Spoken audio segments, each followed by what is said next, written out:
다 부질없다.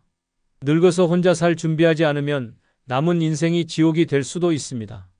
많은 사람들이 나이 들면 누군가와 함께 살아야 외롭지 않다. 혼자 사는 건 불가능하다. 라고 생각합니다. 하지만 현실은 다릅니다. 재혼으로 행복을 꿈꿨다가 병수발에 허덕이고 자식에게 기대다가 갈등 속에 인생을 망치는 사례는 셀 수 없이 많습니다. 결국 가장 큰 문제는 노년에 무엇을 준비했느냐에 달려 있습니다. 혼자 살아가는 건 외로울 것 같지만 사실 제대로 준비만 한다면 자유롭고 만족스러운 삶을 누릴 수 있는 최고의 선택이 될 수 있습니다. 그런데 많은 사람들이 그 준비가 뭔데? 라는 질문에 제대로 답하지 못합니다. 노년에 혼자 살기 위해 필요한 건 단순한 집 한 채나 돈 몇 푼이 아닙니다. 가장 중요한 건 스스로를 지킬 수 있는 5가지 필수 요소를 갖추는 것입니다. 이 5가지를 제대로 준비하지 않으면 노년은 더 이상 황혼이 아닌 끝없는 고통이 될 수 있습니다. 남은 인생, 내가 내 주인이 될 수 있는 방법은 무엇일까요? 지금부터 그 해답을 찾아봅시다. 구독, 좋아요 누르시면 시작하겠습니다. 첫 번째, 이기심입니다. 노년에는 적당한 이기심을 갖추는 것이 생존의 기술이자 행복의 비결입니다. 많은 사람들은 나이가 들수록 자신을 희생하려는 경향이 강해집니다. 이 나이에 내가 뭘 더 바라겠어? 그냥 남들한테 잘하면 돼.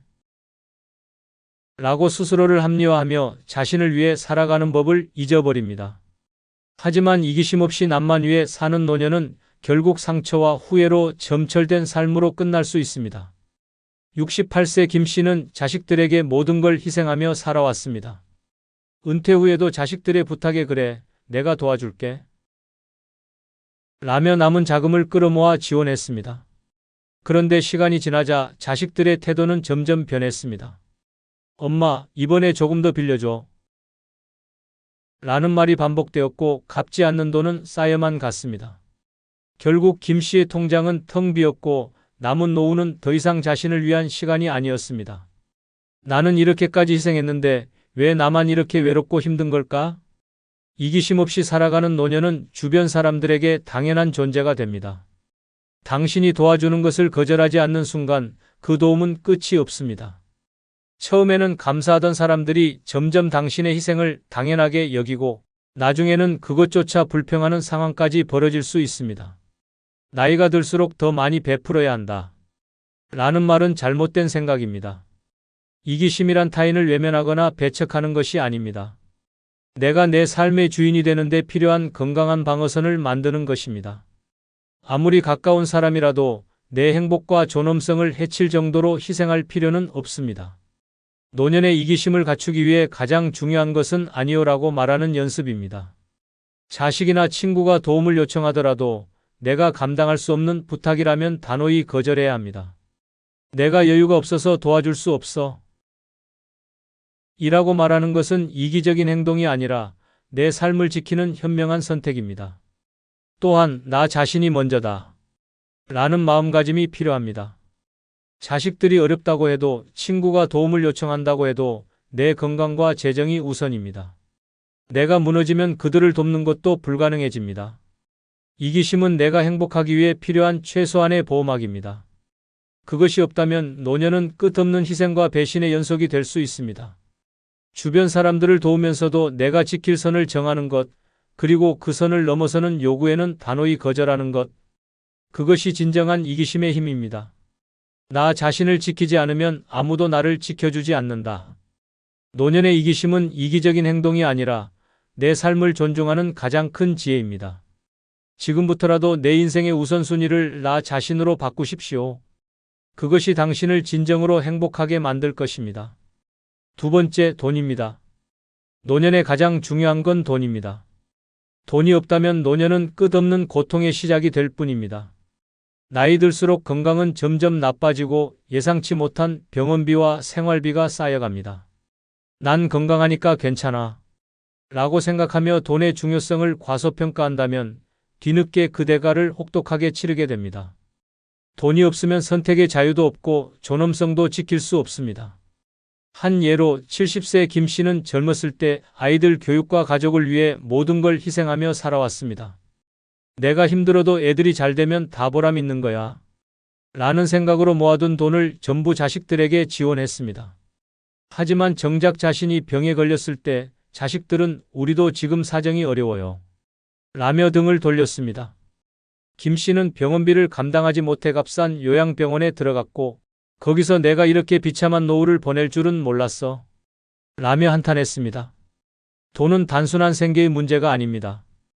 돈이 없으면 인간관계도 무너집니다. 친구들과의 모임에 나가고 싶어도 돈이 없으면 자연스럽게 멀어지게 됩니다. 나중에 모아둔 돈이야 뭐 필요하겠어? 라고 생각한다면 나이가 들어서야 깨닫게 될 것입니다. 돈이 없는 사람은 결국 사회에서 고립된다는 사실을요. 돈은 단순히 물질적인 것을 넘어서 존엄성을 지켜주는 마지막 방패입니다. 내가 선택할 수 있는 여지를 남기고 내 삶의 주인이 되게 해줍니다. 돈이 있으면 좋은 병원을 선택할 수 있고 더 나은 환경에서 노년을 보낼 수 있습니다. 하지만 돈이 없다면 선택권은 없고 그저 상황에 끌려다닐 뿐입니다. 노년에 돈을 준비하는 것은 사치가 아니라 생존입니다. 더 이상 돈을 벌 수 없는 나이에는 과거의 선택들이 현재를 결정합니다. 하지만 중요한 것은 얼마나 많느냐가 아닙니다. 내가 가진 돈을 어떻게 관리하고 지키느냐가 핵심입니다. 돈을 지키는 가장 좋은 방법은 욕심을 버리고 필요 이상으로 베풀지 않는 것입니다. 자식에게 무조건적인 지원을 하는 것도 친구의 부탁을 거절하지 못하는 것도 노년의 가장 큰 재앙이 됩니다. 돈이 많지 않더라도 나 자신을 위해 쓰고 내 삶을 지키는 데 집중해야 합니다. 돈이 없다면 자유도 없습니다. 돈이 없다면 사람들로부터 존중받지도 못합니다. 그리고 돈이 없다면 당신의 노후는 당신의 것이 아니라 타인의 손에 맡겨지게 됩니다. 노년을 스스로 책임지고 존엄성을 유지하며 살고 싶다면 지금 당장 돈을 관리하고 지키는 방법을 준비해야 합니다. 돈이 다가 아니다라는 말은 젊은 사람들만 할 수 있는 사치입니다. 나이가 들수록 돈은 다가 됩니다. 그게 현실입니다. 돈이 당신을 지켜주고 당신을 존중받게 만들어줍니다. 노년의 행복은 결국 돈에서 시작된다는 사실을 잊지 마세요. 세 번째, 건강입니다. 노년의 가장 잔인한 현실은 건강을 잃는 순간 모든 것이 무너진다는 사실입니다. 돈이 있어도 건강이 없다면 무슨 소용이 있을까요? 아무리 큰 저택에 살고 값비싼 음식을 먹을 수 있다고 해도 침대에서 일어나지 못하거나 병원에 갇혀 있어야 한다면 그것은 더 이상 삶이 아니라 고통입니다. 노년의 행복은 결국 건강 위에 세워지는 법입니다. 70세의 정 씨는 젊었을 때 평생을 일에만 몰두하며 건강을 소홀히 했습니다. 일할 때는 건강 생각할 시간이 어디 있어? 먹고 살기 바쁜데? 라는 생각으로 술자리도 마다하지 않고 운동은커녕 제대로 된 식사조차 챙기지 않았습니다.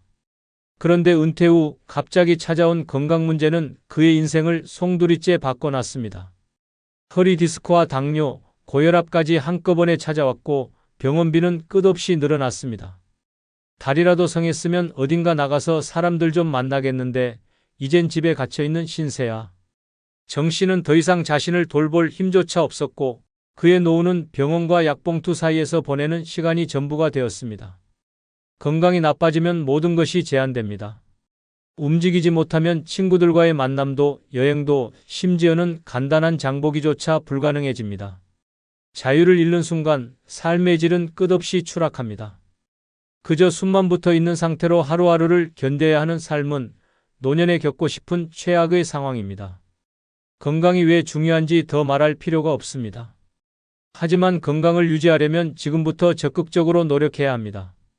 나이가 들수록 자연스럽게 건강을 잃는 건 당연하지만 그 속도를 늦추고 더 오래 버틸 수 있는 것은 나 자신에게 달려 있습니다. 가장 먼저 해야 할 일은 정기적인 건강검진입니다. 나는 괜찮아. 라는 생각은 버려야 합니다. 젊을 때는 작은 병이 금방 낫지만 노년에는 작은 병이 큰 위기로 번질 수 있습니다. 검진을 통해 내 몸의 상태를 정확히 알고 미리 대비하는 것이 중요합니다. 두 번째는 규칙적인 운동입니다. 거창한 운동이 아니라 매일 가벼운 걷기나 스트레칭으로도 충분합니다. 움직이지 않으면 몸은 굳어지고 굳어진 몸은 점점 더 움직이기 어려워집니다. 운동은 단순히 몸을 움직이는 것이 아니라 삶을 움직이게 만드는 가장 중요한 열쇠입니다. 마지막으로 올바른 식습관을 갖추는 것도 필수입니다. 나이가 들수록 소화 능력과 신체의 회복 능력이 떨어지기 때문에 무리한 식사나 불규칙한 식습관은 큰 위험이 됩니다. 영양을 고루 갖춘 식단과 적절한 섭취량을 지키는 것이 건강을 유지하는 핵심입니다. 건강을 잃으면 노후는 고통이 됩니다. 병원과 약봉투 속에 갇히고 간병인이 필요해지며 내 삶은 내 것이 아니게 됩니다. 건강은 나 자신을 지킬 수 있는 가장 중요한 무기입니다. 나중에 운동하지 뭐. 라는 생각은 결국 내 노후를 망치는 가장 큰 실수가 됩니다. 건강은 기다려주지 않습니다. 지금부터라도 건강을 돌보는 것이 나 자신을 위한 최고의 투자가 됩니다. 노년의 삶은 건강 위에 세워집니다. 건강이 없으면 자유도 행복도 존엄도 없습니다. 나이가 들어도 당당하고 활기차게 살아가려면 지금부터라도 내 몸과 마음을 돌보는 데 최선을 다해야 합니다. 건강이야말로 노후의 진정한 자산입니다. 네 번째, 자존감입니다. 노년의 가장 중요한 것은 나 자신을 사랑하고 존중하는 힘, 바로 자존감입니다. 노년이 되면 많은 사람들이 자존감을 잃기 쉽습니다.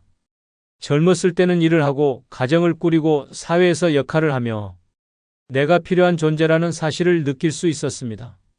하지만 은퇴 후 혹은 자녀가 독립한 후에는 나는 이제 쓸모없는 존재인가? 라는 생각이 스멀스멀 올라오기 시작합니다. 68세 박 할머니는 평생 가정을 위해 헌신하며 살아왔습니다.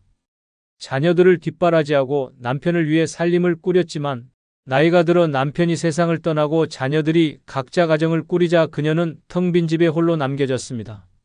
내가 여기서 뭘 하고 있지? 스스로에게 물어보며 점점 우울해졌습니다. 주변 사람들에게서도 관심이 줄어들자 그녀는 자신이 아무 쓸모없는 존재라고 느끼기 시작했습니다. 자존감을 잃는 순간 삶의 질은 급격히 추락합니다.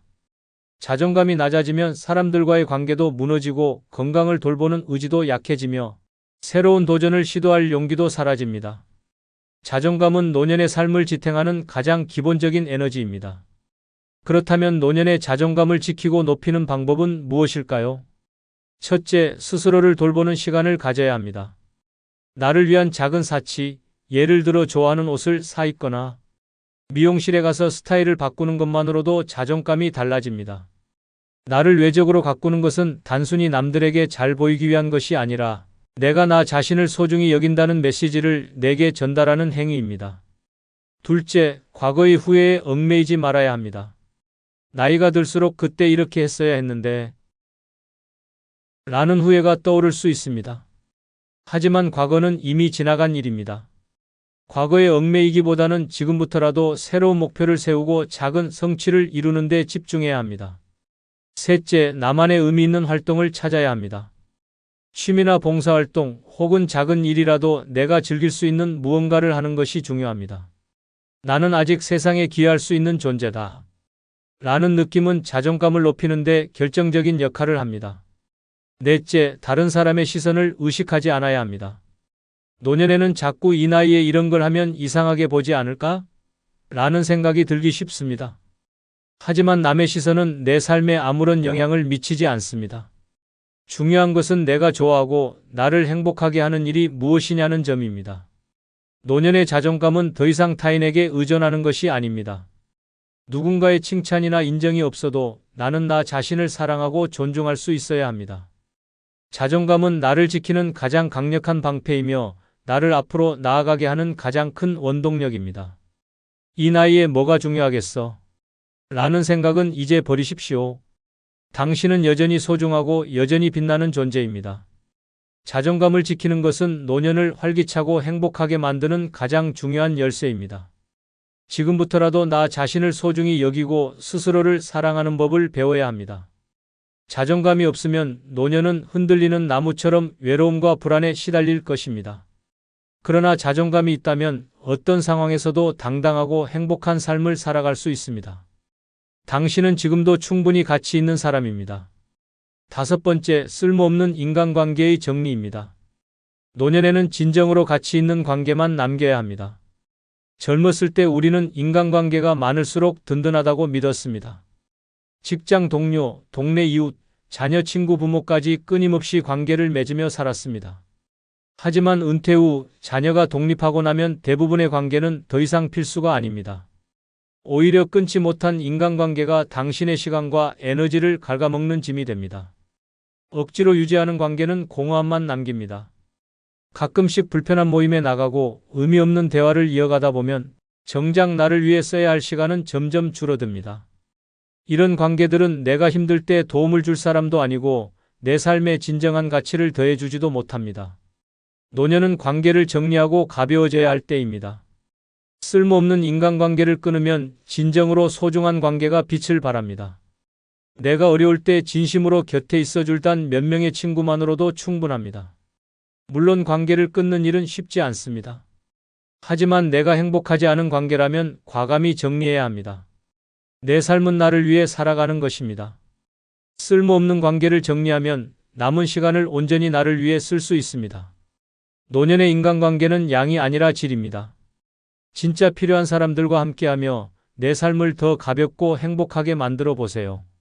70세 김 씨는 퇴직 후에도 다양한 모임과 인간관계를 유지하려고 애썼습니다. 늙어서 외로워지면 큰일이니까 라는 생각 때문이었습니다. 그는 매주 동창회에 나가고 동네 사람들과의 모임에도 빠지지 않았습니다. 하지만 시간이 지날수록 그 관계들이 자신을 행복하게 해주지 않는다는 사실을 깨달았습니다. 이 사람들과 만나면 항상 똑같은 얘기뿐이야. 어디가 아프다, 누가 잘됐다, 누가 못됐다. 어느 순간 김 씨는 깨달았습니다. 이 많은 관계가 내게 진정 필요한가? 진짜 필요한 순간, 예를 들어 몸이 아프거나 정신적으로 힘들 때, 그 모임 사람들 중 누구도 진심으로 그의 곁에 있어 주지 않았습니다. 대신 그는 의외로 가까운 친구 한 명이 병원에 데려가 주고 함께 고민을 나눠줬던 기억을 떠올렸습니다. 내가 아프거나 힘들 때 진짜로 내 옆에 있어줄 사람은 단 한두 명이면 충분하다.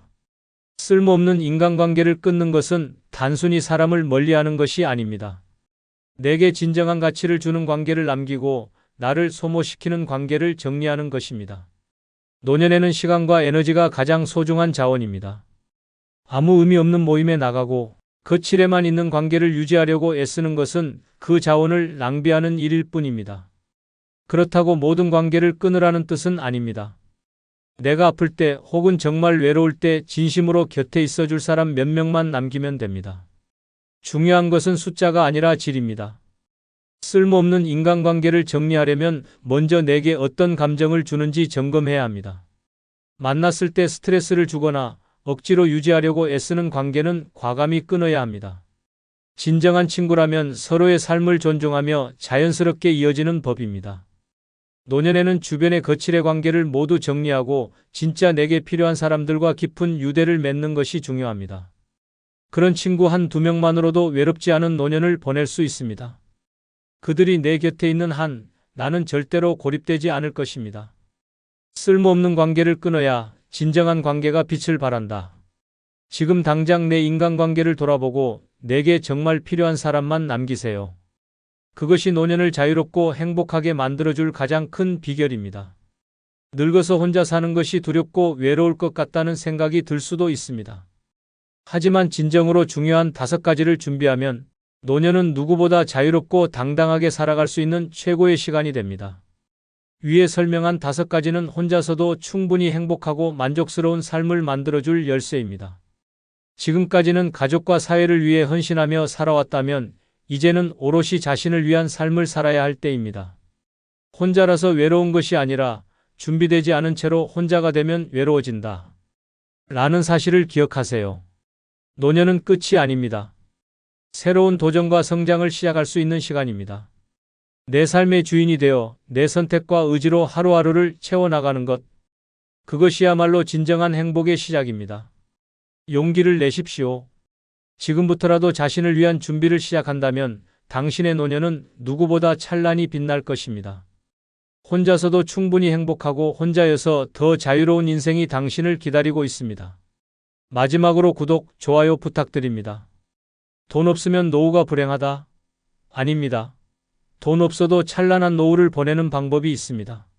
많은 사람들이 노후의 행복을 돈과 직결시킵니다. 돈 없으면 병원도 못 가고 여행도 못 가고 그저 외롭고 힘든 삶을 살게 될 거야.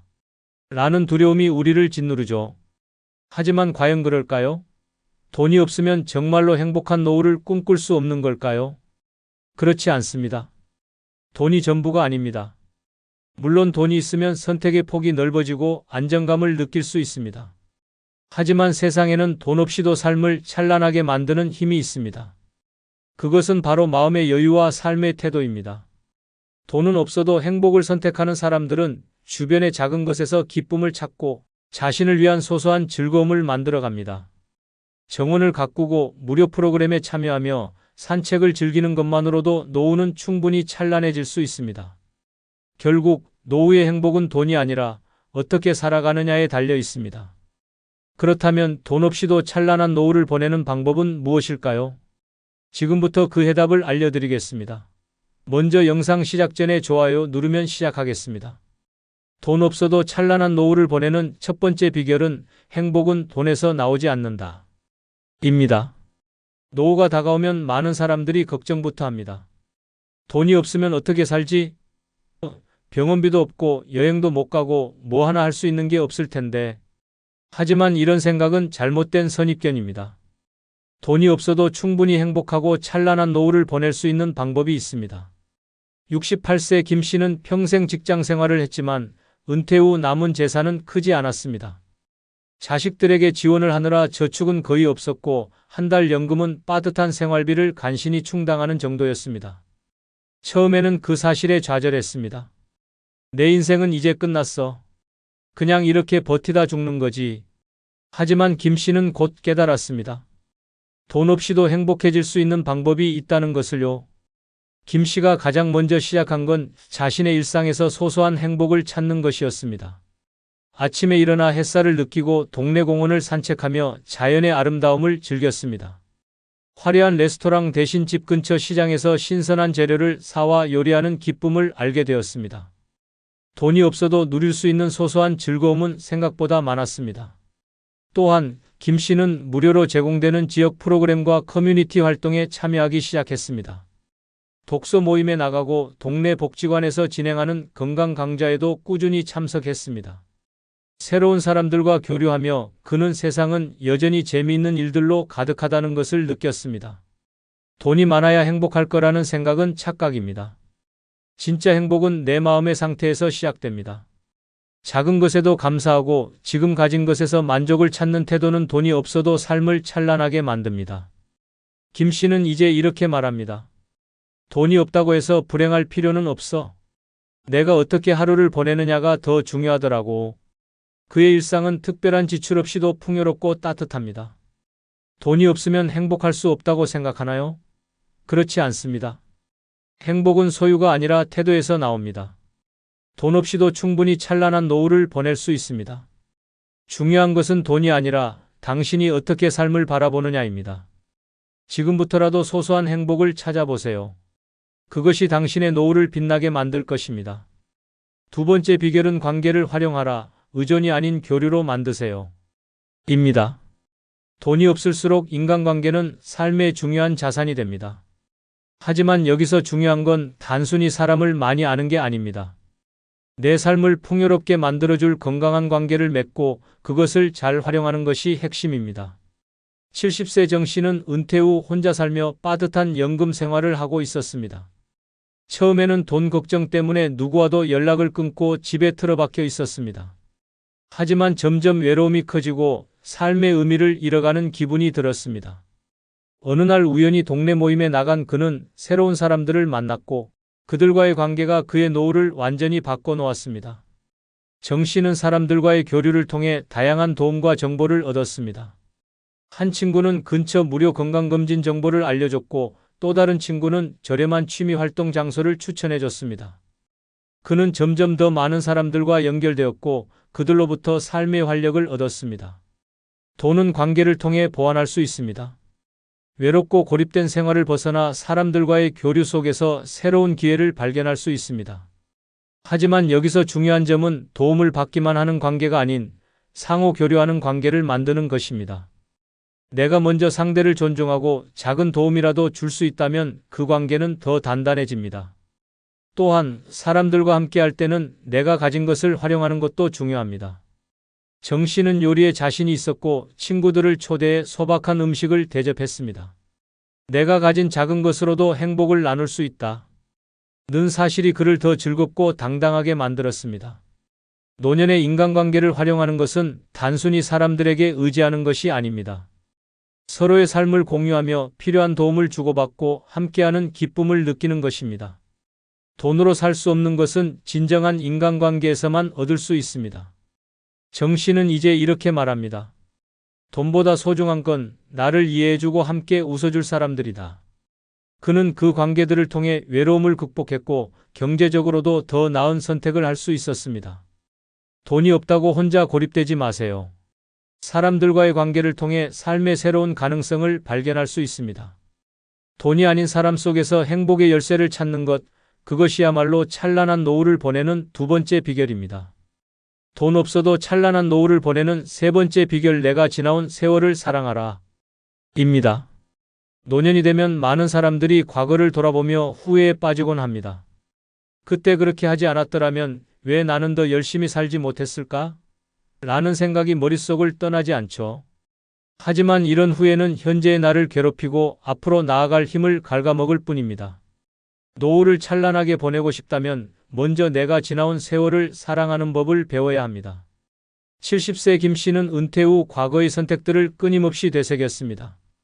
대학 진학을 포기한 것, 사업 실패로 잃은 돈, 자녀들에게 더 해주지 못한 것 등 과거의 결정들이 그의 마음을 무겁게 짓눌렀습니다. 그는 내 삶은 실패투성이야 라며 자신을 책망했고 이런 후회는 그의 노년을 우울하게 만들었습니다. 어느 날 김 씨는 오래된 사진첩을 꺼내 들었습니다. 사진 속 젊은 시절의 자신을 보며 문득 깨달았습니다. 그때도 나는 최선을 다했잖아. 그는 자신이 했던 노력과 선택이 그 순간의 최선이었다는 것을 인정하기 시작했습니다. 과거는 내가 오늘을 살아가는 바탕이 되었다. 김 씨는 그렇게 생각하기 시작하면서 마음의 짐을 내려놓았습니다. 후회 대신 과거의 경험에서 배운 교훈에 감사하며 지나온 세월도 내 삶의 일부이고 사랑할 가치가 있다. 는 태도로 변했습니다. 내가 지나온 세월을 사랑하는 것은 단순히 과거를 미워하는 것이 아닙니다. 내가 걸어온 길에 스스로에게 자부심을 느끼고 잘못된 선택까지도 내 삶을 더 단단하게 만들어준 경험으로 받아들이는 것입니다. 지나온 세월을 사랑하면 노후는 더 이상 후회와 자책의 시간이 아닙니다. 오히려 지금 이 순간을 더 풍요롭게 만드는 출발점이 됩니다. 과거를 사랑하는 마음이 들 때 현재의 내가 더욱 소중하게 느껴지고 앞으로의 삶도 더 긍정적으로 바라볼 수 있게 됩니다. 내가 겪었던 모든 순간이 지금의 나를 만든 것이다. 라는 마음으로 지나온 세월을 안아주세요. 돈이 없어도 내 인생을 사랑하는 법을 배우는 순간 당신의 노후는 찬란하게 빛날 것입니다. 돈 없어도 찬란한 노후를 보내는 네 번째 비결은 몸이 자산이다. 건강에 투자하라. 입니다. 돈이 부족한 노후에도 행복을 유지하는 가장 큰 비결 중 하나는 건강을 지키는 것입니다. 건강은 노후의 삶을 좌우하는 가장 중요한 자산입니다. 돈이 많아도 몸이 아프면 아무것도 누릴 수 없지만 건강하기만 하면 돈이 없어도 활기차고 만족스러운 삶을 살아갈 수 있습니다. 74세 박 씨는 퇴직 후 소박한 생활을 이어가고 있었습니다. 큰 지출을 할 수 있는 여유는 없었지만 매일 아침 동네 공원을 산책하며 건강을 관리하는 것이 그의 일상이었습니다. 그는 무료로 진행되는 지역 요가 강좌에 참여하고 집에서 간단한 스트레칭과 체력 운동을 병행했습니다. 내가 돈은 없어도 건강하니까 친구들과 만나고 산책도 다니고 맛있는 음식을 먹으며 하루하루를 즐길 수 있어요. 라고 그는 말합니다. 건강은 박 씨에게 단순히 아프지 않은 상태가 아니라 노후를 풍요롭게 만들어주는 원동력이었습니다. 노년의 건강은 비싼 병원비나 특별한 운동 장비 없이도 지킬 수 있습니다. 규칙적인 걷기 운동, 간단한 체조, 그리고 균형 잡힌 식사가 핵심입니다. 특히 과도한 약물 의존이나 불필요한 건강 보조제를 피하고 자연스럽게 건강을 유지하는 것이 중요합니다. 건강을 지키기 위해 나만의 루틴을 만들어야 합니다. 매일 일정한 시간에 산책을 하고 몸에 좋은 음식을 직접 만들어 먹으며 수면 시간을 규칙적으로 유지하는 것만으로도 삶의 질은 크게 향상됩니다. 또한 건강은 단순히 신체적인 것에만 국한되지 않습니다. 정신적인 건강도 노후를 찬란하게 만드는 중요한 요소입니다. 마음의 평화를 유지하고 스트레스를 줄이는 습관을 들이세요. 명상이나 심호흡 같은 간단한 방법으로도 정신적인 안정감을 얻을 수 있습니다. 노후에는 병원에 자주 가지 않도록 예방이 중요합니다. 정기 건강검진을 통해 몸 상태를 꾸준히 체크하고 작은 이상이라도 미리 발견하여 관리하면 큰 병으로 이어지는 것을 막을 수 있습니다. 박 씨는 이렇게 말합니다. 돈이 없으면 병원에 자주 가는 게 얼마나 부담되는지 몰라요. 그래서 저는 병원에 가지 않을 만큼 건강을 유지하려고 노력해요. 그게 제가 돈을 절약하고 행복하게 사는 방법이에요. 건강은 노후를 지탱하는 가장 중요한 기반입니다. 몸이 아프면 모든 일이 멈추고 경제적인 부담은 배가 됩니다. 하지만 건강을 잘 유지하면 돈이 없어도 내가 하고 싶은 일을 하며 활기찬 삶을 살 수 있습니다. 건강은 나의 가장 큰 자산이다. 돈 없이도 몸과 마음을 돌보는 습관을 통해 노후를 찬란히 빛낼 수 있습니다. 오늘부터라도 내 몸에 투자하세요.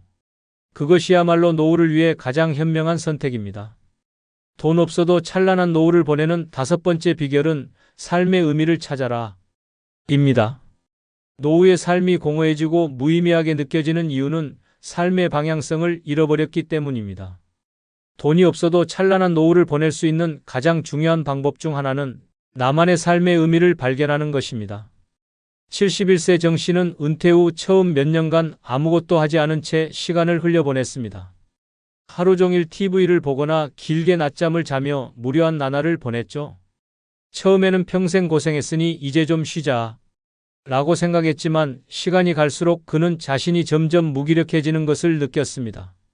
어느 날 정 씨는 문득 내가 왜 이렇게 사는 거지? 라는 생각이 들었습니다.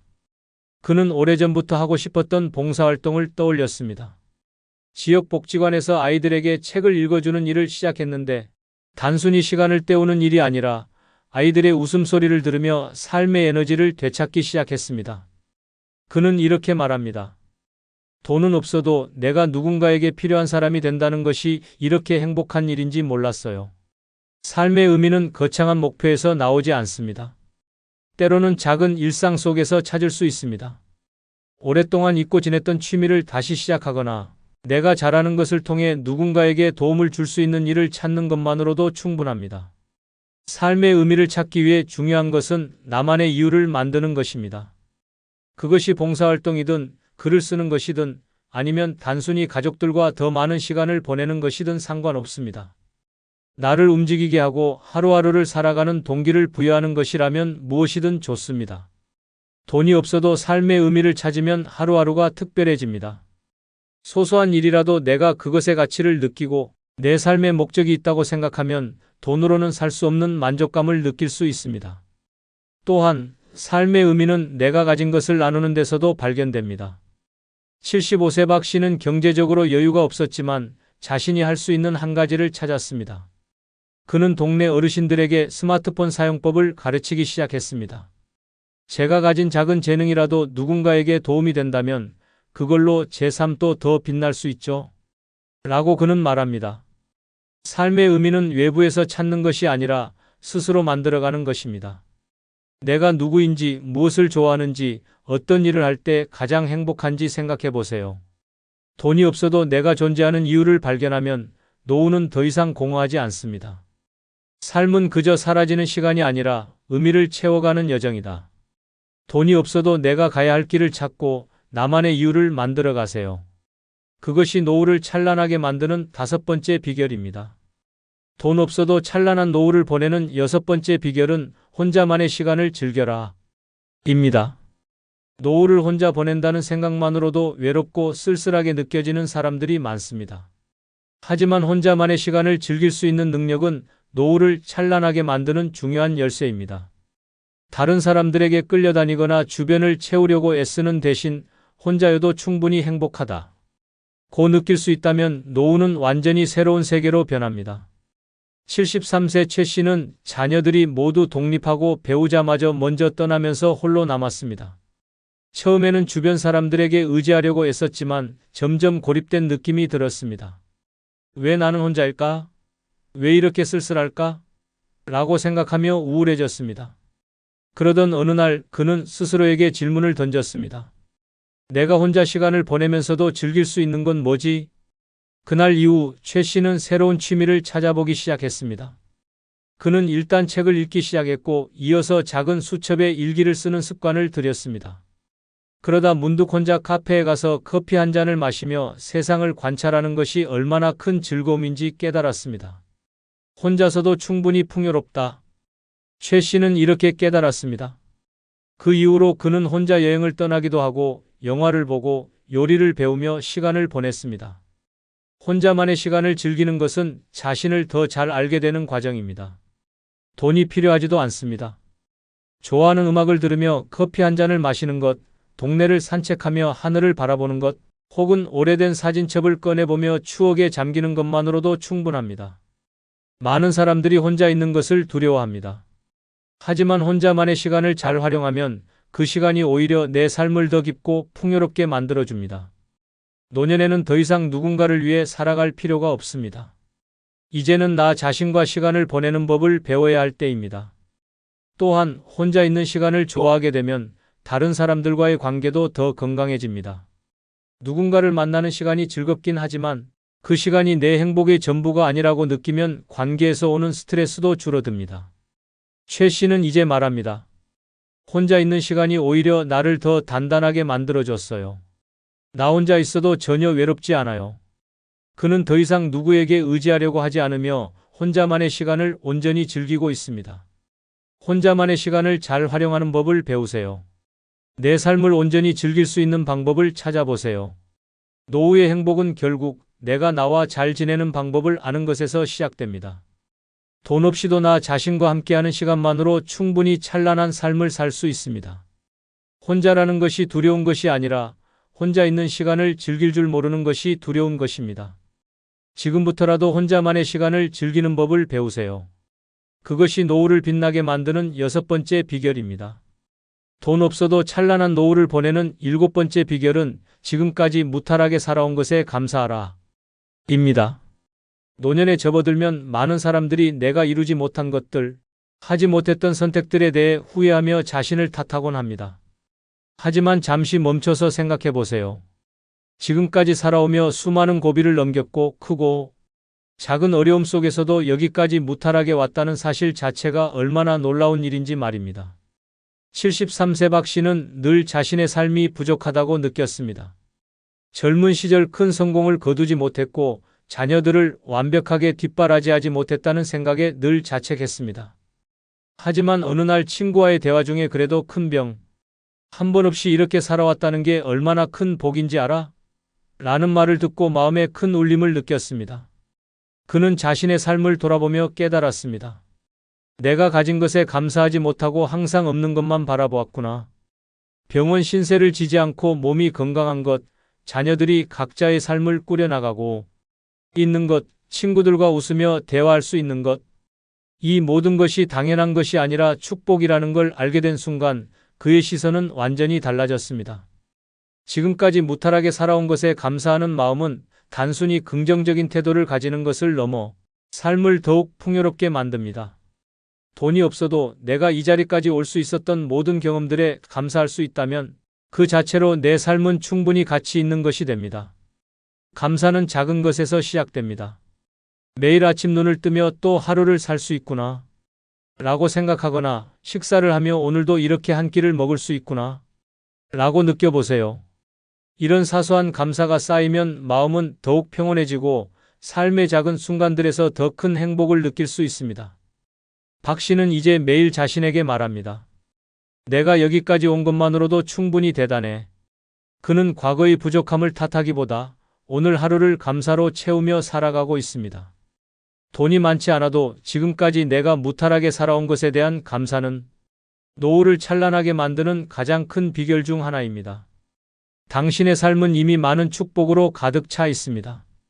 그것을 인정하고 감사하는 순간 당신의 노후는 더할 나위 없이 빛날 것입니다. 돈이 없으면 노후가 불행할 것 같다고요? 천만의 말씀입니다. 이제까지 살펴본 7가지 비결만 제대로 실행해도 당신의 노후는 누구보다 찬란하고 활기차게 변할 수 있습니다. 중요한 건 돈이 아니라 삶을 대하는 당신의 태도입니다. 행복은 호화로운 집이나 값비싼 여행에서만 나오는 것이 아닙니다. 소소한 즐거움을 발견하고 진정으로 가치 있는 관계를 맺고 무엇보다 자신을 돌보며 살아가는 태도에서 진짜 행복이 피어납니다. 건강한 몸, 소중한 관계, 나만의 의미를 찾는 삶은 돈이 없어도 충분히 누릴 수 있는 것들입니다. 돈이 없으면 내 삶은 초라하다 라는 생각은 버리세요. 오히려 내가 가진 것들로 얼마나 빛나게 살 수 있을까? 를 고민해야 합니다. 내 주변의 작은 것들, 일상에서 누릴 수 있는 소소한 행복은 결코 돈으로 살 수 없습니다. 이제는 노후를 두려워하지 마세요. 지금부터라도 나 자신을 위한 시간을 만들고 나만의 행복 비결을 찾아보세요. 돈 없어도 찬란한 삶은 충분히 가능합니다. 당신의 노후는 당신이 어떻게 살아가느냐에 달려 있습니다. 자, 이제부터 더 찬란한 노후를 위해 나만의 길을 만들어 보세요. 행복한 노후는 당신의 선택입니다. 이번 영상이 마음에 드셨다면 좋아요 꼭 눌러주십시오. 새해 큰 복 받으십시오.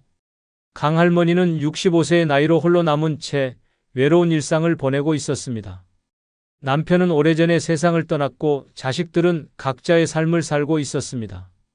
그녀는 하루하루 조용히 흘러가는 시간 속에서 혼자 먹고 혼자 자고 혼자 웃고 울며 살아가고 있었습니다.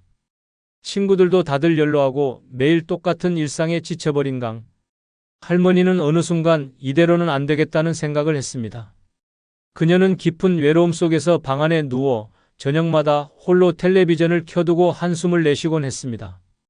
그러던 중 강할머니는 오랜 친구인 이순자 씨와 한잔하던 자리에서 우연히 박 씨라는 남자를 소개받게 되었습니다. 66세의 박 씨는 외모는 평범했지만 나이에 비해 건강하고 활기찬 모습이었습니다. 그리고 무엇보다 마음이 따뜻한 사람처럼 느껴졌습니다. 강할머니는 처음 만난 그에게 묘한 끌림을 느꼈고 박 씨도 그녀에게 호감을 보였습니다. 요즘 들어 혼자 지내기 힘들어지셨죠? 저도 그런 마음 알죠. 박 씨의 말에 강할머니는 마음이 놓였고 두 사람은 자연스럽게 연락을 주고받으며 가까워졌습니다. 그렇게 몇 번의 만남을 거쳐 강할머니는 박 씨에게 조금씩 마음을 열기 시작했습니다. 그녀는 박 씨의 다정한 말투와 예의 바른 태도에 매료되었고 점차 그를 믿게 되었습니다. 외로운 나날이 계속되던 강할머니는 이 사람이 나의 마지막 인연이 될지도 모른다는 생각에 마음속으로 결정을 내리게 되었고 결국 재혼을 결심하게 되었습니다. 그렇게 두 사람은 만난 지 6개월 만에 결혼을 결심하게 되었고 강할머니는 새롭게 시작될 행복한 노후를 꿈꾸며 설레는 마음을 가득 품고 있었다. 그러나 강할머니는 그때까지 몰랐습니다. 박 씨가 숨기고 있던 끔찍한 비밀을. 결혼 후 처음 몇 달은 정말 행복했습니다. 박 씨는 강할머니에게 끊임없이 사랑을 표현했고 그녀도 그의 다정한 모습에 마음이 녹아내렸습니다. 함께 밥을 먹고 산책을 하며 늦은 나이에 맞는 소소한 행복을 느끼고 있었습니다. 당신만 있으면 이 세상에서 뭐든지 다 할 수 있을 것 같아요. 박 씨의 달콤한 말은 강할머니에게 큰 위로가 되었습니다. 두 사람은 서로에게 의지하며 재혼을 결심한 것이 올바른 선택이었다고 믿었습니다. 그러나 재혼한 지 6개월이 지나자 강할머니의 삶은 눈에 띄게 달라지기 시작했습니다. 이전에는 박 씨가 매일 다정한 말로 그녀를 위로하고 함께 시간을 보내며 행복한 미래를 약속했지만 이제는 그의 관심이 점점 희미해져 갔습니다. 박 씨는 집에서 보내는 시간보다 밖에서 보내는 시간이 많아졌습니다. 이유를 묻는 강할머니에게 그는 항상 친구들을 만나러 간다거나 사업 때문에 바쁘다고 둘러댔습니다. 강할머니는 박 씨의 말이 신뢰가 가지 않았지만 굳이 깊게 따져 묻지 않았습니다. 그가 무심한 태도로 집을 나서는 모습이 익숙해졌기 때문입니다. 박 씨는 어느 순간부터 강할머니의 일상에 거의 관심을 두지 않았습니다. 그녀가 좋아하던 영화, 가고 싶어 했던 장소, 작은 소소한 취미조차 이제는 그의 대화 속에서 완전히 사라졌습니다. 박 씨는 점차 자신의 스케줄과 필요에 따라 움직이며 강할머니를 가족이 아닌 룸메이트처럼 대하기 시작했습니다. 오늘 뭐 했냐는 가벼운 질문조차 하지 않는 그의 태도는 강할머니를 더욱 외롭게 만들었습니다. 더 큰 문제는 박 씨의 무관심뿐만이 아니었습니다. 그는 종종 집에 늦게 들어오거나 아예 외박을 하는 날이 많아졌습니다. 왜 이렇게 늦었어요? 라는 질문에 돌아오는 대답은 항상 똑같았습니다. 뭘 그렇게 따져? 나는 내가 알아서 한다. 강할머니는 그의 태도에서 점점 자신이 투명인간이 되어가는 듯한 느낌을 받았습니다. 그의 말 한마디, 행동 하나하나가 그녀의 존재감을 무시하는 듯 했기 때문입니다. 어느 날 강할머니는 식탁에 앉아 박 씨가 퇴근 후 집에 들어오길 기다리고 있었습니다. 그러나 그는 새벽이 되도록 돌아오지 않았습니다. 강할머니는 그를 걱정하며 몇 번이고 전화를 걸었지만 그는 전화를 받지 않았습니다. 그리고 아침이 되어서야 집에 돌아온 박 씨는 그녀의 전화를 확인조차 하지 않았습니다. 오히려 그녀의 얼굴을 보자마자 뭐 이렇게 간섭하냐는 말만 내뱉으며 방으로 들어가 버렸습니다. 강할머니는 그 순간 자신이 이 결혼에서 완전히 소외되었다는 것을 깨달았습니다. 박 씨는 점점 더 자신을 위주로만 생활하며 강할머니를 철저히 무시했습니다. 당신은 그냥 편히 살아. 내가 다 알아서 할게. 그의 말은 강할머니를 위로하려는 것이 아니었습니다. 오히려 그녀가 이 결혼 생활에서 어떤 발언도 하지 않길 바라는 명령처럼 들렸습니다. 강할머니는 하루하루 자신이 없어지는 듯한 기분을 느꼈습니다. 집안에서조차 그녀의 존재감은 점점 옅어지고 박 씨의 일방적인 삶의 방식이 모든 것을 지배하고 있었습니다. 그녀는 한때 자신이 이 결혼을 통해 행복을 되찾을 수 있을 거라 믿었습니다. 그러나 현실은 그 반대였습니다. 강할머니는 결혼 전보다 더 고독했고 더 소외된 삶을 살고 있었습니다. 그녀는 스스로를 돌아보며 이렇게 자문했습니다. 내가 정말 이 결혼을 해서 더 나아졌을까? 아니면 내 인생이 더 나빠진 걸까? 그녀의 질문에 대한 답은 점점 더 분명해지고 있었습니다. 그러던 박 씨의 돈을 자주 요구하기 시작했습니다. 그가 강할머니에게 자주 부탁하는 일이 늘어났고 그 요구는 점차 부담스러워졌습니다. 처음엔 작은 부탁에 불과했지만 그 후로 점점 더 자주 더 큰 금액을 요구하기 시작했습니다. 강할머니는 처음엔 그저 가난한 사람이 고생하는 건 당연한 일이라며 넘어갔습니다. 하지만 점점 더 많은 돈을 요구하며 그가 미리 알려준 것보다 상황이 심각한 것 같다는 느낌이 들기 시작했습니다. 그리고 어느 날 강할머니는 문득 이상한 점을 발견했습니다. 박 씨는 매번 돈이 부족하다며 돈을 빌려달라고 했지만 그의 생활은 결코 어려워 보이지 않았습니다. 가끔씩 외출할 때마다 그가 소위 잘 나가는 친구들과 만나고 있던 것입니다. 강할머니는 그들을 여러 번 보았고 그들이 매우 호화로운 삶을 살고 있다는 것을 알게 되었습니다. 그렇다면 왜 나에게 돈을 계속 요구하는 걸까? 강할머니는 의문을 품기 시작했고 이내 박 씨의 숨겨진 과거가 조금씩 드러나게 되었습니다. 그의 과거는 생각보다 훨씬 충격적이었습니다. 강할머니는 우연히 그의 통장 내역을 확인하게 되었고 그곳에는 엄청난 빚이 쌓여 있었습니다. 박 씨는 재혼 전 도박에 빠져 돈을 날리고 있었던 것입니다. 도박으로 인한 빚은 그의 인생을 망쳤고 그 사실을 강할머니에게 숨긴 채 재혼을 결심했던 것입니다. 그는 그저 강할머니의 연금과 재산을 의지해 살아가려 했을 뿐이었습니다. 강할머니는 그 사실을 알게 되자 자신이 얼마나 속았는지를 실감하게 되었습니다. 그동안 모든 것을 믿고 의지했던 박 씨가 결국 자신에게 큰 부담이 되어 돌아올 수 있다는 사실에 충격을 받았습니다. 그러나 그때는 이미 너무 늦었습니다. 박 씨는 점점 강할머니를 투명인간처럼 취급하기 시작했습니다. 돈을 요구할 때마다 더욱 냉정하고 마치 그게 당연한 일인 것처럼 행동했습니다. 강할머니는 자신이 한때 느꼈던 사랑과 배려가 전부 거짓말이었다는 사실을 받아들이기 힘들었습니다. 그리고 이제야 깨달았습니다. 그가 결혼을 결심한 이유는 결코 사랑이 아니었다는 것을. 강할머니는 점점 더 깊은 절망 속으로 빠져들고 있었습니다. 박 씨와의 결혼 생활은 강할머니의 삶에서 모든 기쁨을 앗아갔고 그는 그녀에게 상처만 남겼습니다. 그러나 강할머니는 더 이상 이런 식으로 살 수 없다는 것을 깨달았습니다. 박 씨가 그녀의 삶을 파괴하도록 내버려 둘 수는 없었습니다. 그렇게 강할머니는 반격을 결심하게 되었습니다. 그러던 중 강할머니의 상황을 안타깝게 여긴 오랜 친구가 한 가지 제안을 했습니다. 이대로 참지 말고 변호사를 찾아가 봐. 당신이 혼자가 아니라는 걸 보여줘야 해요. 처음에는 변호사를 찾아간다는 것이 강할머니에게 낯설게 느껴졌습니다. 그러나 친구의 조언에 용기를 얻은 그녀는 지역에서 신뢰받는 변호사 사무실을 방문하게 되었습니다. 그곳에서 강 할머니는 열정적이고 경험이 풍부한 김 변호사를 만났습니다. 김 변호사는 강 할머니의 이야기를 처음부터 끝까지 진지하게 경청했습니다. 박 씨가 그녀에게 어떤 고통을 주었는지, 그리고 그가 얼마나 교묘하게 그녀의 재산과 삶을 이용했는지를 차근차근 짚어나갔습니다. 할머니, 이건 단순한 결혼 문제가 아닙니다. 명백히 사기 결혼에 해당하며 법적으로 대응할 수 있는 충분한 근거가 있습니다. 김 변호사의 단호한 말은 강 할머니에게 큰 위안을 주었습니다.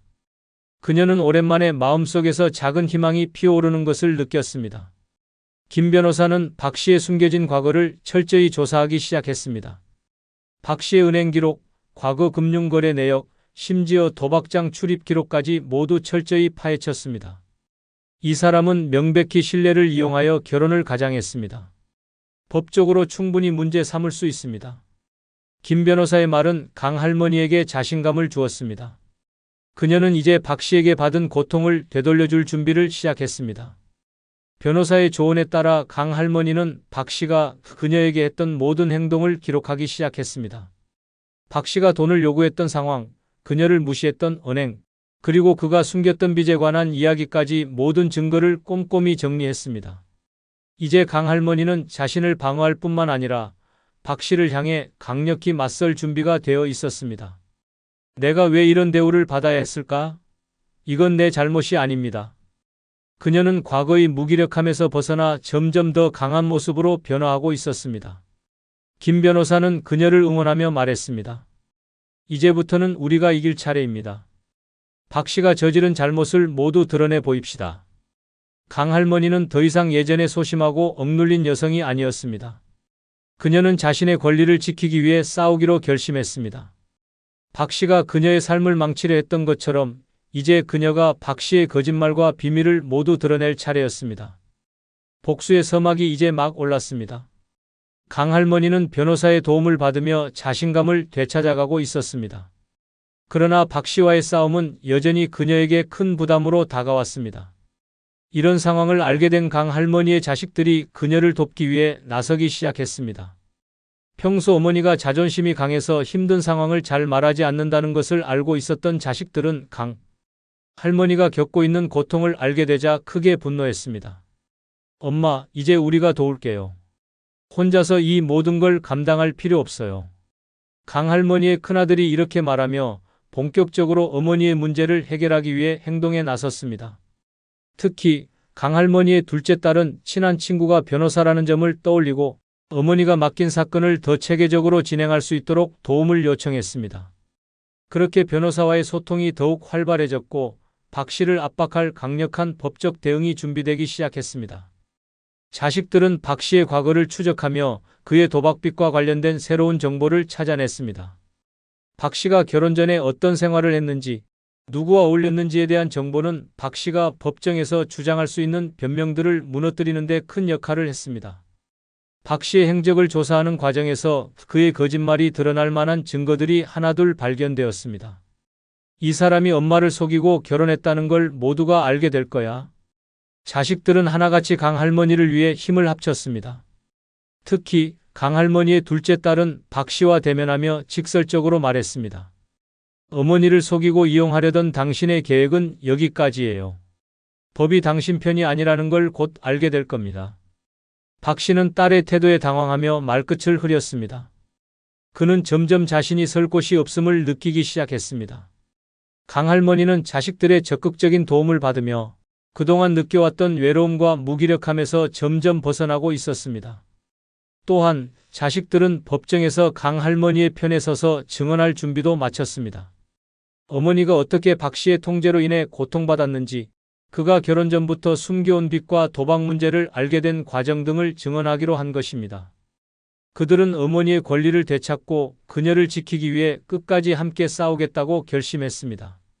강 할머니는 자식들의 도움 덕분에 큰 용기를 얻었습니다. 혼자 싸우는 줄만 알았는데 이렇게 내 편이 많았다니. 그녀는 처음으로 자신의 결심이 옳았다는 것을 느꼈습니다. 박 씨와의 결혼은 실수였지만 그녀는 이제 그 실수를 통해 자신의 힘과 가족의 사랑을 다시 확인할 수 있었습니다. 자식들의 지원과 변호사의 철저한 준비로 박 씨를 향한 법적 압박은 점점 강해졌습니다. 그의 거짓말과 비리가 드러나며 박 씨는 궁지에 몰리기 시작했습니다. 강 할머니는 이제 더 이상 과거의 피해자로 남지 않을 것이었습니다. 그녀는 자신을 지키기 위해 그리고 다시는 이런 일이 반복되지 않도록 끝까지 싸우기로 결심했습니다. 복수의 막은 이제 절정으로 치닫고 있었습니다. 강 할머니의 자식들과 변호사가 합심하여 싸움을 이어가는 동안 박 씨는 점점 더 궁지에 몰려갔습니다. 그의 비밀은 하나둘씩 세상에 드러나기 시작했습니다. 변호사는 박 씨가 과거에 저질렀던 금융사기와 도박 관련 기록을 철저히 조사해 법정에 제출했고, 그가 강 할머니를 속이고 결혼한 의도가 명백히 드러났습니다. 법정에서 제시된 증거들은 박 씨가 더 이상 숨을 곳이 없게 만들었습니다. 법정에서 강 할머니의 변호사는 조목조목 박 씨의 잘못을 드러냈습니다. 피고는 결혼 전 엄청난 도박 빚을 숨기고 원고에게 접근했습니다. 이는 원고의 신뢰를 악용한 사기 행위에 해당합니다. 변호사의 말에 박 씨는 아무 말도 하지 못하고 고개를 숙일 수밖에 없었습니다. 그의 불성실한 태도와 거짓말이 모두 밝혀지는 순간 법정 분위기는 한층 더 무거워졌습니다. 박 씨의 변명은 더 이상 통하지 않았습니다. 제가 그런 의도로 결혼한 게 아닙니다. 그저 어려운 상황에서 도움을 받고 싶었던 겁니다. 그는 계속해서 자신의 행동을 정당화하려 했지만 이미 드러난 증거 앞에서 그의 주장은 무용지물이었습니다. 강 할머니의 자식들은 박 씨의 행동을 비난하며 어머니를 위해 목소리를 높였습니다. 우리 어머니를 이렇게 속이고 이용한 건 용납할 수 없습니다. 그는 어머니를 단순한 수단으로 여겼을 뿐입니다. 결국 법원은 박 씨가 강 할머니에게 끼친 정신적 고통과 경제적 손실에 대해 책임을 지도록 판결했습니다. 그는 강 할머니의 재산 일부를 돌려줘야 했으며 앞으로 그녀에게 접근하지 못하도록 접근 금지 명령까지 내려졌습니다. 박 씨는 판결을 듣는 동안 표정 하나 변하지 않았지만 그의 입술은 떨리고 있었습니다. 그는 결국 자신이 저지른 잘못의 대가를 치러야 하는 현실을 받아들일 수밖에 없었습니다. 강 할머니는 법정에서 판결을 들으며 복잡한 감정을 느꼈습니다. 그녀는 긴 싸움 끝에 자신의 권리를 되찾았지만 그 과정에서 받은 상처는 쉽게 아물지 않을 것이었습니다. 그러나 그녀는 한 가지를 확실히 깨달았습니다. 내 삶은 내가 지켜야 한다. 그녀는 다시는 누구에게도 속거나 이용당하지 않겠다고 결심했습니다. 법적 판결이 내려진 후 이제 그녀는 새로운 삶을 시작할 준비를 하고 있었습니다. 자식들과 변호사의 도움으로 그녀는 이전보다 더 강한 사람이 되었음을 느꼈습니다. 이제 강 할머니는 더 이상 과거의 고통에 머물지 않기로 했습니다. 그녀는 혼자서도 충분히 잘 살아갈 수 있다는 것을 배웠고 자신을 지키는 것이 얼마나 중요한지 깨달았습니다. 그녀의 삶은 박 씨와의 결혼이 남긴 상처로 얼룩졌지만 그 상처는 그녀를 더 강하고 당당하게 만들어준 계기가 되었습니다. 강 할머니의 통쾌한 복수는 마침내 그녀에게 자유와 평온을 가져다 주었습니다. 이상으로 강 할머니의 끔찍한 재혼 이야기를 마치겠습니다. 영상이 조금이라도 도움이 되셨다면 좋아요 눌러주시기 바랍니다. 끝까지 시청하신 모든 분들 새해 대박 나시기 바랍니다. 노년에 죽어도 버리면 안 되는 한 가지가 있습니다. 그것은 바로 이기심입니다. 노년의 가장 위험한 생각은 바로 이 나이에 무슨 이기심이야? 라는 말입니다. 나이가 들수록 남에게 양보하고 베풀고 헌신해야 한다는 말이 미덕처럼 들리지만 그 말에 속아 자신을 희생한다면 당신의 노후는 고통과 후회의 연속이 될 뿐입니다. 진정한 행복한 노년은 자신을 지키는 이기심에서 시작됩니다. 한번 생각해 보세요. 당신이 희생하며 살아온 결과 남들은 행복했을지 모르지만 정작 당신은 어떤가요? 남들은 당신의 돈을 당연히 여기고 시간을 쉽게 요구하며 감정까지 끌어가려 합니다. 하지만 그 결과는 당신의 무기력과 외로움입니다. 이기심 없이 살아가는 노년은 무방비 상태로 세상에 내던져지는 것과 같습니다. 이기심은 절대 나쁜 것이 아닙니다. 그것은 자신의 존엄과 행복을 지키는 유일한 무기입니다. 돈, 시간, 감정, 건강, 그리고 당신의 삶의 주도권까지 이것들을 남에게 빼앗기지 않으려면 단호한 이기심이 필요합니다. 지금부터 이 7가지 이기심을 기억하세요. 그것들이 당신의 노후를 지키고 더 나은 삶을 만드는 열쇠가 될 것입니다. 이기심 없이는 노년의 행복도 없습니다. 좋아요 누르시면 시작하겠습니다. 노년에 꼭 가져야 할 첫 번째 이기심은 바로 돈에 대한 이기심입니다. 자식들 도와줘야지, 친구들에게 조금 빌려줘도 괜찮겠지라는 생각이 가장 위험합니다. 당신의 돈은 당신의 노후를 위한 것입니다. 돈을 잃는 순간 당신의 선택과 존엄은 한순간에 무너집니다. 그런데도 사람들은 어른답게 베풀어라는 말로 당신의 지갑을 열게 만듭니다. 돈을 쉽게 빌려주거나 자식들에게 무리하게 도와주다 보면 결국 당신이 가장 먼저 고통받습니다. 나이가 들수록 돈을 다시 벌 기회는 점점 줄어듭니다. 그런데도 누군가 당신에게 손을 내밀 때 당신은 도와줘야 한다는 압박감에 빠집니다. 이때 필요한 것이 바로 이기심입니다. 내 돈은 나를 위해 쓰겠다는 단호한 태도가 없다면 결국 노후의 불안과 경제적 고통을 떠안게 됩니다. 이기심이 없다면 돈을 빌려준 뒤 돌아오지 않을 때 그 배신감과 후회는 2배로 다가옵니다. 가까운 사람이라도 돈이 얽히는 순간 관계는 틀어지고 당신은 외면당하기 쉽습니다. 돈을 빌려줄 때 당신의 마음은 좋은 어른이 되고 싶었겠지만 시간이 지나면 남는 것은 상처뿐입니다. 상대방은 당신의 희생을 쉽게 잊고 오히려 더 큰 요구를 할 수도 있습니다. 결국 당신은 노후를 편히 보내야 할 시간에 남의 문제까지 짊어지게 되는 것입니다. 돈을 나 자신을 위해 쓰는 것은 결코 이기적인 행동이 아닙니다. 오히려 당신의 삶을 지키기 위한 필수적인 선택입니다. 내가 안정적이어야 타인에게도 진정한 도움을 줄 수 있는 법입니다. 노년에 내 돈은 나를 위해 쓰겠다고 말하는 것은 절대 부끄러운 일이 아닙니다. 오히려 그게 당신의 존엄을 지키는 첫 번째 원칙입니다. 남을 돕기 전에 당신이 먼저 행복할 권리가 있다는 것을 잊지 마세요. 노년에 필요한 이기심은 바로 여기에 있습니다. 당신의 돈은 당신을 위한 것입니다. 노년에 꼭 가져야 할 두 번째 이기심은 바로 시간에 대한 이기심입니다. 당신의 시간은 누구의 것도 아닙니다. 그런데도 누군가는 당신의 시간을 쉽게 가져가려 합니다. 시간 많으시잖아요. 이거 좀 도와주세요. 병원 좀 데려다 주세요. 이 서류 좀 대신 처리해 주시면 안 될까요? 처음에는 작은 부탁으로 시작됩니다. 하지만 한번 시간을 내주면 그 요구는 끝도 없이 이어집니다.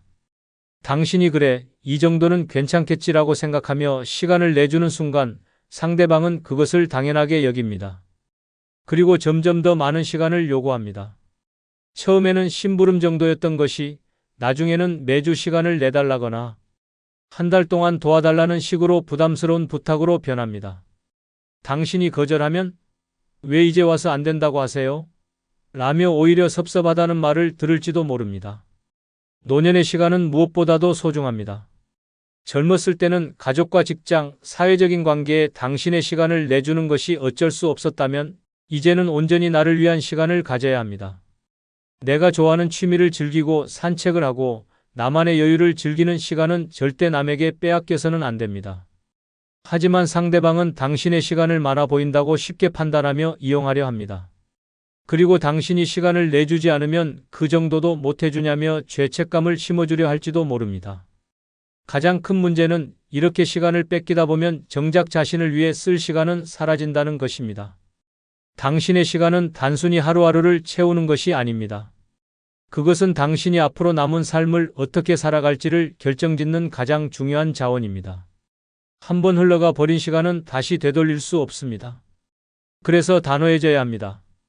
아무리 가까운 사람이라도 당신의 시간을 당연히 생각하지 못하게 만들어야 합니다. 미안하지만 나도 바빠요라는 말을 꺼내는 용기가 필요합니다. 이기심이 없으면 당신의 시간은 남의 요구와 부탁으로만 채워지고 당신의 행복은 끝없는 희생 속에 묻혀버릴 것입니다. 내 시간은 나를 위한 것입니다. 내가 좋아하는 일, 내가 하고 싶은 일에 마음껏 써야 합니다. 당신의 시간은 당신의 남은 인생입니다. 그것을 지키는 것이야말로 노년에 가져야 할 가장 중요한 이기심입니다. 내 시간을 지키는 것이 곧 내 삶을 지키는 것입니다. 노년에 꼭 필요한 세 번째 이기심은 바로 감정에 대한 이기심입니다. 나이가 들수록 사람들은 당신이 더 관대하고 이해심 많기를 기대합니다. 가족, 친구, 지인들까지 모두 당신에게 자신의 고민을 털어놓으며 감정의 쓰레기통으로 여길 수도 있습니다. 당신이라면 이해해 줄 거야 라는 말로 시작되는 그들의 하소연은 결국 당신의 정신적 에너지를 갉아먹고 감정적으로 고갈되게 만듭니다. 처음에는 가벼운 이야기로 시작합니다. 요즘 일이 힘들어. 가족들 때문에 스트레스를 받아. 그러나 그 대화는 점점 깊어지고 나중에는 마치 당신이 해결사가 되어야 할 것처럼 무거워집니다. 상대방은 자신의 감정을 털어놓으며 가벼워질지 몰라도 당신은 그 무게를 고스란히 짊어져야 합니다. 가장 큰 문제는 그들이 당신에게 고맙다는 말도 하지 않은 채 또 다른 고민을 들고 찾아온다는 것입니다. 그리고 만약 당신이 솔직하게 조언하거나 현실적인 말을 하면 어떻게 될까요? 넌 내 입장을 몰라. 내 말대로 했더니 더 안 좋아졌어. 라는 말이 돌아올지도 모릅니다. 결국 당신은 괜히 끼어들었다며 후회하게 되고 상대방의 감정을 받아준 것 자체가 스트레스로 남습니다. 감정을 나누는 행위가 결코 서로를 치유하지 않는 상황이 되는 겁니다. 노년에는 자신의 감정이 가장 중요합니다. 젊었을 때는 가족이나 주변 사람들을 위해 감정을 희생하며 살아왔을지도 모릅니다. 하지만 이제는 그럴 필요가 없습니다. 더 이상 남의 문제와 감정에 휘말려 당신의 마음을 희생하지 않아도 됩니다. 이기심을 가지고 내 감정을 지키는 것이 곧 나를 돌보는 첫 번째 단계입니다. 어떤 사람이 당신에게 감정을 털어놓으려 한다면 선을 그어야 합니다. 그건 내가 해결해야 할 문제야. 혹은 지금은 내가 그 이야기를 들을 여유가 없어. 라고 단호하게 말하세요. 남들이 당신의 공감을 쉽게 요구하며 당신을 무너뜨리도록 놔둬선 안 됩니다. 상대방의 감정을 받아주는 것이 미덕이 아니라 자신의 감정을 스스로 지키는 것이야말로 당신에게 필요한 진정한 이기심입니다. 내 감정은 내가 지킨다는 원칙을 가지고 살아야 합니다. 당신의 마음은 소중합니다. 그것은 다른 누구의 것이 아니라 오직 당신 자신을 위해 쓰여야 합니다. 남의 감정을 받아주느라 당신의 삶이 희생되는 일은 절대 없어야 합니다. 감정을 지키는 이기심은 곧 평온한 노후를 위한 필수 조건입니다. 노년에 꼭 필요한 네 번째 이기심은 바로 건강에 대한 이기심입니다. 나이가 들수록 건강을 챙기는 일은 선택이 아니라 생존을 위한 필수 과제입니다. 하지만 주변 사람들은 당신의 건강을 당연하게 여기며 심지어 당신의 시간과 에너지를 요구하면서도 건강은 잘 챙기고 있지? 라는 말로 끝을 맺습니다. 그러나 정작 당신이 자신의 건강을 돌볼 시간이나 여유를 뺏긴다면 누구도 대신 아파주지 않습니다. 결국 아픈 것도 고통받는 것도 치료비를 부담하는 것도 오직 당신 혼자입니다. 가족이나 지인들이 당신에게 이 정도는 괜찮겠지라며 도움을 요청할 때 그 순간 당신의 몸은 점점 지쳐갑니다. 힘든 줄 알면서도 그 부탁을 거절하지 못하면 건강은 더 빠르게 무너질 것입니다. 무리한 일을 하거나 스트레스를 받는 상황이 반복되면 몸은 경고 신호를 보내지만 사람들은 그 신호를 무시하도록 만듭니다. 당신이 괜찮다며 고개를 끄덕이는 그 순간 당신의 건강은 희생되고 있는 것입니다. 더 큰 문제는 당신의 건강이 나빠지기 시작하면 정작 도움을 요청해야 할 순간에 주변 사람들은 차갑게 변할 가능성이 있다는 점입니다. 나도 바쁜데 어떻게 하라는 거야? 라는 대답이 돌아오면 당신은 그때서야 자신의 희생이 헛되었다는 사실을 뼈저리게 깨닫게 됩니다. 나를 위해 건강을 지키는 이기심이 없었다면 당신은 결국 자신을 돌볼 힘조차 잃게 될 것입니다. 건강을 지키는 이기심은 단순한 자기 관리가 아닙니다. 그것은 당신의 삶을 지키고 나이 들어서도 존엄을 유지할 수 있게 하는 유일한 방법입니다. 건강하지 않으면 자유롭게 움직일 수도 하고 싶은 일을 할 수도 없습니다. 지금은 내가 쉬어야 해. 병원에 가야 하니 오늘은 못 가. 이렇게 말할 수 있는 용기가 필요합니다. 건강에 대한 이기심은 결코 이기적인 행동이 아니라 나를 존중하고 보호하는 행동입니다. 당신의 건강은 오직 당신 자신만을 위한 것입니다. 남이 대신 살아주지 않듯 남이 대신 건강을 챙겨주지도 않습니다. 당신이 건강을 지키기 위해 거절하거나 선을 그을 때 그건 절대 부끄러운 일이 아닙니다. 오히려 당신의 삶을 더 오래, 더 행복하게 유지하기 위한 가장 현명한 선택입니다. 내 건강은 나를 위해 지킨다는 이기심을 가지고 오늘부터라도 스스로를 돌보는 데 집중하세요. 그래야 노년에도 삶의 주인이 될 수 있습니다. 노년에 반드시 가져야 할 다섯 번째 이기심은 바로 공간에 대한 이기심입니다. 당신의 공간은 단순히 머무는 곳이 아닙니다. 그것은 당신의 삶과 마음이 머무는 성역입니다.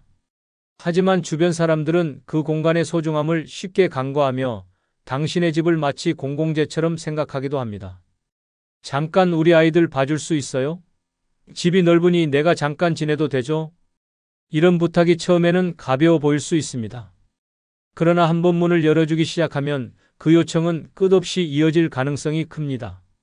누군가 당신의 공간을 점점 더 점유하면서 정작 당신은 쉴 곳도 마음을 내려놓을 곳도 잃게 됩니다.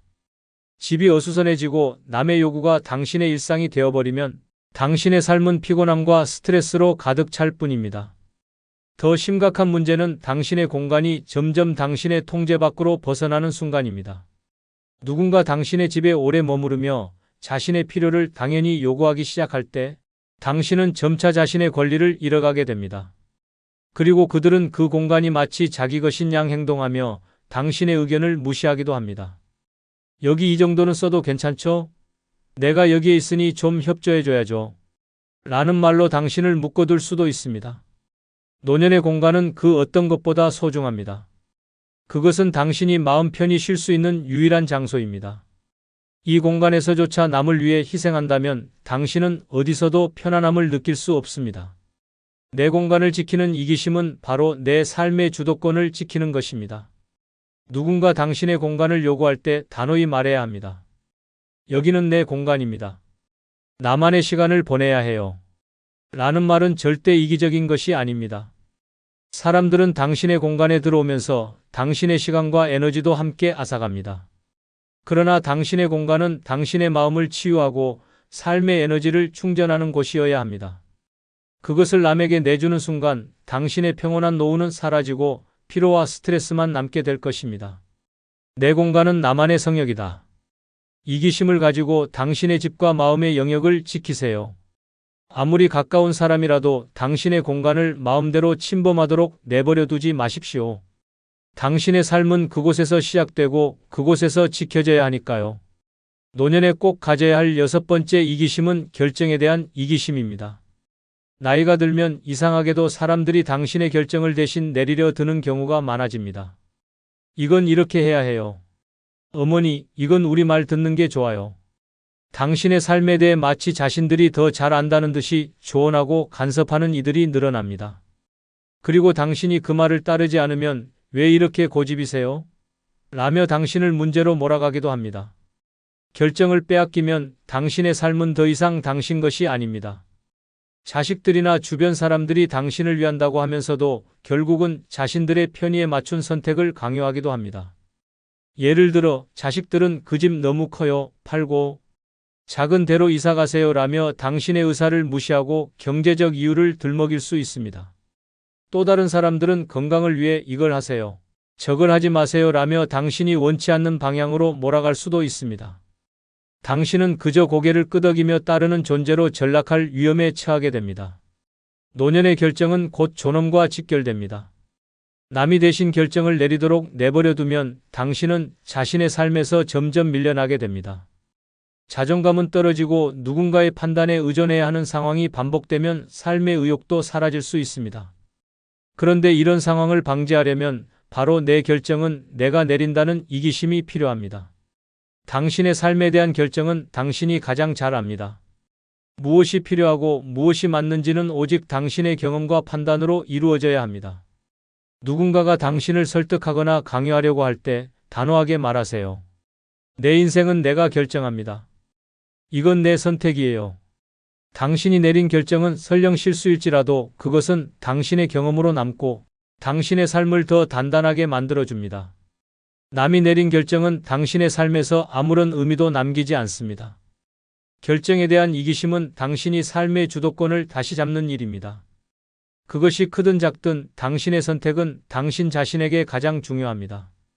아무리 가까운 사람이라도 당신의 삶에 대해 이래야 한다고 말하게 두지 마십시오. 그들의 조언을 참고할 수는 있지만 결국 선택은 당신의 몫이어야 합니다.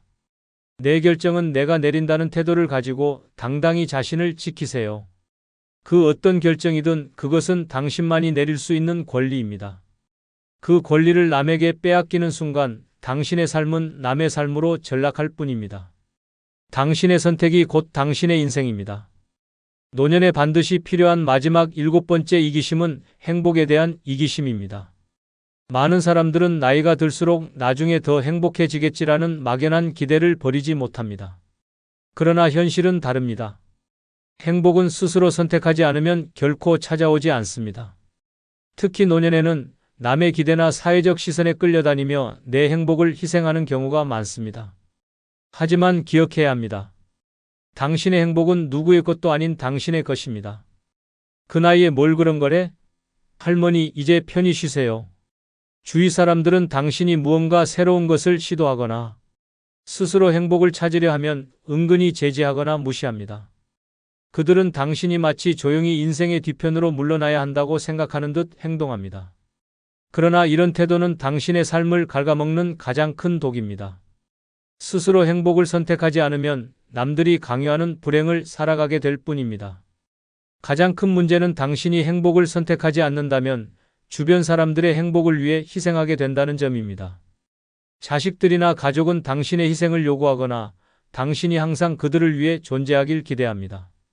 그들은 당신의 행복을 묻기보다 자신의 필요를 채우는 데 집중합니다. 결국 당신은 스스로를 희생하면서도 행복을 느끼지 못하고 그저 내가 이 나이에 이 정도면 충분히 행복해야지라고 자위하게 됩니다. 행복에 대한 이기심은 자신을 위해 당당히 말하고 행동하는 것에서 시작됩니다. 나는 이걸 하고 싶어. 내가 원하는 건 이거야. 이렇게 말할 수 있어야 합니다. 누군가가 당신의 선택을 비웃거나 반대하더라도 그것은 중요하지 않습니다. 행복은 오직 당신 자신만을 위한 것이기 때문입니다. 스스로의 행복을 선택하는 것은 단순한 개인적인 욕심이 아니라 존엄한 삶을 유지하기 위한 가장 중요한 원칙입니다. 나이가 들수록 행복은 저절로 주어지는 것이 아니라 스스로 쟁취해야 한다는 것을 깨닫게 됩니다. 남들의 눈치를 보거나 그들의 기대에 맞추려 하지 마십시오. 당신이 선택하지 않는 행복은 결코 당신의 것이 아닙니다. 내 행복은 내가 선택한다는 이기심을 가지세요. 세상이 뭐라 하든 당신의 삶은 당신의 것이고 당신만이 행복의 주인이 될 수 있습니다.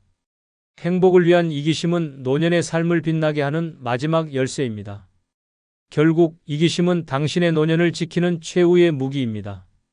남들이 뭐라 하든 당신의 시간, 돈, 감정, 건강, 그리고 선택은 오직 당신의 것입니다.